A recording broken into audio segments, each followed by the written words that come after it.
திண்டுக்கல் அருகே திருமணம் தாண்டிய உறவால் இளைஞர் கழுத்து அறுத்து படுகொலை செய்யப்பட்டிருக்கிறார்.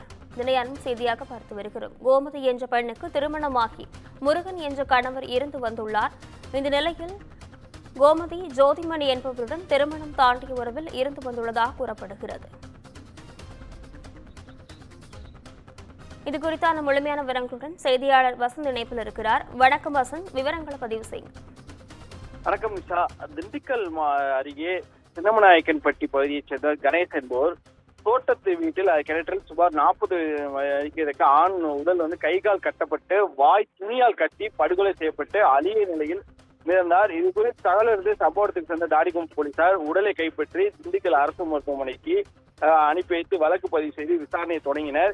இது குறித்து மாவட்ட எஸ்பி பிரதீப் அவர்கள், அதே போல டிஎஸ்பி உள்ளிட்ட அனைத்து காவல் ஆய்வாளர் பாலபுரம் உள்ளிட்ட அதிகாரிகள் தொடர்ந்து விசாரணை செய்தனர். இதில் சிசிடிவி காட்சிகளின் அடிப்படையில் வைத்து விசாரணை மேற்கொண்ட போது விசாரணையில் படுகொலை செய்யப்பட்டவர் வேடசந்தூர் பூத்தாப்பட்டியைச் சேர்ந்த ஜோதிமணி 37 வயது உடையவர் என்பது தெரிய வந்தது. இவர் அதே வேடசந்தூரை சேர்ந்த முருகன் மனைவி 33 என்பது திருமணத்தை மீறி உறவு இருந்ததாக கூறப்படுகிறது.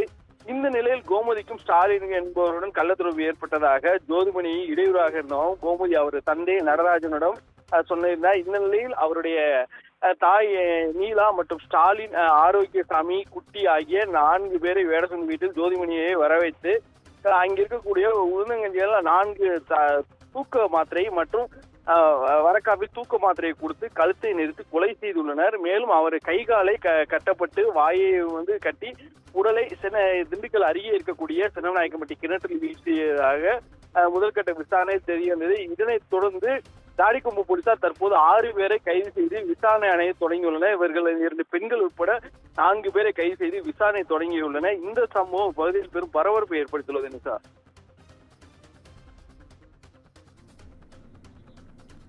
வசந்த், விவரங்களுக்கு நன்றி.